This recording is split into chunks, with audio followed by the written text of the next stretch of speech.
نحمده و نصلی علی رسولہ الکریم اما بعد فاعوذ باللہ من الشیطان الرجیم بسم اللہ الرحمن الرحیم۔ تمام تعریف اللہ تعالیٰ کے لیے جو تمام جہانوں کا پروردگار ہے۔ لاکھوں کروڑوں اربوں خربوں قیامت تک کے لیے درود اور سلام ہو ہمارے پیارے آقا حضرت محمد مصطفیٰ صلی اللہ علیہ وآلہ وسلم پر۔ حضرت معاذ بن جبل پیارے نبی صلی اللہ تعالیٰ علیہ وسلم نے ارشاد فرمایا، میرے صحابہ ستاروں کی مانند ہیں۔ اگلے سال نبوت میں 500 یثربیوں کا ایک قافلہ حج کے لیے عازم مکہ ہوا۔ اس قافلے میں 75 ایسے اصحاب بھی تھے جو اسلام لا چکے تھے۔ ان میں ایک حضرت معاذ بن جبل رضی اللہ تعالیٰ عنہ تھے۔ مکہ پہنچ کر یہ 75 نفوس قدسی ایک رات پوشیدہ طور پر عقبہ کی گھاٹی میں جمع ہوئے۔ رحمت عالم صلی اللہ تعالیٰ علیہ وسلم حضرت عباس رضی اللہ تعالیٰ عنہ کے ہمراہ ان لوگوں کے پاس تشریف لائے۔ کچھ دیر سوال و جواب ہوتے رہے۔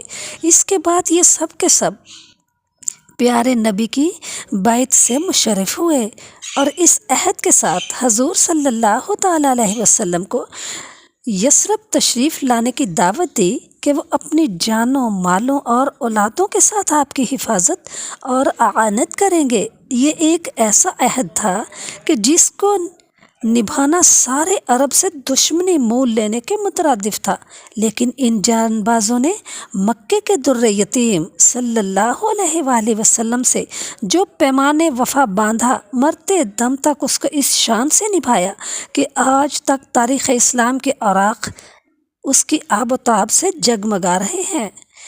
ہجرت فرمانے کے بعد جب رسالت مآب صلی اللہ تعالیٰ علیہ وسلم مدینہ منورہ تشریف لے آئے تو آپ کی خوشی کا کوئی ٹھکانہ نہ تھا۔ عشق نبی فراواں تھا۔ ہر وقت آستانہ اقدس پر سر نیاز جھکائے رکھتے تھے۔ حضور صلی اللہ تعالیٰ علیہ وسلم سے جدائی کا تصور بھی ان کے لیے سہانے روح تھا۔ دن رات فیضان نبوی سے خوب بہرہ ہوتے رہتے تھے، یہاں تک کہ ان کا سینہ کلام الہی، قرآن حکیم اور ارشادات نبوی صلی اللہ تعالیٰ علیہ وسلم کا مخزن بن گیا اور ایک دنیا ان کے تجبر و علمی کی معطرف اور مداح ہو گئی۔ ہجرت کے چند ماہ بعد حضور صلی اللہ علیہ وآلہ وسلم نے مہاجرین اور انصار کے مابین مواخذات قائم کی تو حضرت معاذ بن جبل کو حضرت عبداللہ بن مسعود کا دینی بھائی بنایا۔ حضرت عبداللہ جب مکہ سے ہجرت کر کے مدینہ آئے تھے تو انہیں حضرت معاذ ہی نے اپنے ہاں ٹھہرایا تھا۔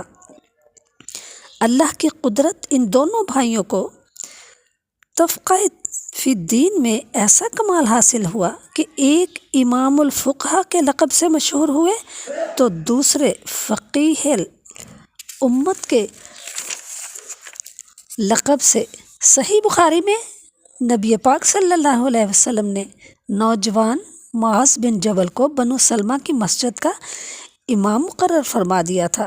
رسول اکرم صلی اللہ علیہ وآلہ وسلم نے امام کے انتخاب کے لیے یہ اصول مقرر فرمائے تھے: جماعت کی امامت وہ کرے جو سب سے زیادہ کتاب اللہ پڑھے، اگر اس میں سب برابر ہوں تو جو سنت میں سب سے زیادہ واقف ہو، اور اگر اس میں بھی مساوات ہو تو جس نے پہلے ہجرت کی تھی، اور اس میں بھی سب برابر ہوں تو جس کی عمر زیادہ ہو۔ بنو سلمہ سے تعلق رکھنے والے صحابہ کی فہرست میں بہت سے معمر صحابہ کے نام بھی ملتے ہیں، لیکن اس کے برعکس حضرت معاذ بالکل نوجوان تھے اور مہاجر بھی نہیں تھے۔ انہیں عہدہ امامت کے لیے اس بنا پر منتخب کیا گیا تھا کہ وہ قرآن کریم سب سے زیادہ پڑھے ہوئے تھے، سنت سے سب سے زیادہ واقف تھے اور وہ قرآن و سنت کے عالم تھے، اور یہ نتیجہ تھا فیضان نبوی سے ان کے مسلسل فیض یاب ہونے کا۔ بہت سی روایتوں سے معلوم ہوتا ہے کہ رحمت عالم صلی اللہ تعالیٰ علیہ وسلم حضرت معاذ کو لطف خاص کا مستحق جانتے تھے۔ حضور خود بھی انہیں تعلیم دیتے رہتے تھے اور وہ بھی حضور سے اکتساب فیض کا کوئی موقع ہاتھ سے جانے نہیں دیتے تھے۔ حضرت معاذ سے روایت ہے کہ ایک دن میں گدھے پر رسول اللہ صلی اللہ علیہ وآلہ وسلم کے ساتھ سوار تھا اور آپ کے پیچھے بیٹھا ہوا تھا۔ میرے اور آپ کے درمیان صرف زین کی لکڑی تھی۔ آپ نے فرمایا، معاذ، تو جانتا ہے کہ بندوں پر اللہ کا اور اللہ کا بندوں پر کیا حق ہے؟ میں نے عرض کیا، اللہ اور اس کا رسول ہی اس سے واقف ہے۔ آپ نے فرمایا، بندوں پر اللہ کا یہ حق ہے کہ وہ صرف اس کی عبادت کریں اور کسی کو اس کا شریک نہ ٹھہرائیں، اور اللہ پر بندوں کا یہ حق ہے کہ جو شخص اس کی ذات میں کسی کو شریک نہ ٹھہرائے وہ اس کو عذاب نہ دے۔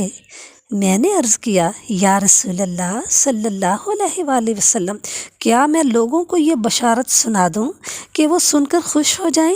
آپ صلی اللہ تعالیٰ علیہ وسلم نے فرمایا، نہیں، ایسا کرنے سے وہ سست ہو جائیں گے اور عمل کرنا چھوڑ دیں گے۔ امام بخاری اور امام مسلم کہتے ہیں کہ حضرت معاذ نے وفات سے کچھ دیر پہلے اس حدیث کو بیان کیا۔ ایک دن حضرت معاذ نے رسول اللہ صلی اللہ علیہ وسلم سے دریافت کیا، یا رسول اللہ، سب سے افضل ایمان کون سا ہے؟ آپ نے فرمایا، اللہ کے لیے محبت رکھنا اور اللہ ہی کے لیے بغض رکھنا، اور اپنی زبان کو ہر وقت ذکر الہی میں مشغول رکھنا۔ انہوں نے عرض کیا، یا رسول اللہ صلی اللہ علیہ وآلہ وسلم، سب سے بہتر کیا ہے؟ آپ نے فرمایا، جو اپنے لیے پسند کرے وہی سب کے لیے پسند کرے، اور جو اپنے لیے برا سمجھے وہی دوسرے کے لیے برا سمجھے۔ ایک مرتبہ حضرت معاذ سفر میں حضور کے ساتھ تھے۔ اثناء راہ میں حضور نے حضرت معاذ کو جہاں اور بہت سی نصیحتیں کی، یہ بھی فرمایا کہ اے معاذ، صدقہ گناہوں کی آگ پر پانی کے چھینٹے کا کام کرتا ہے۔ اسی طرح پچھلی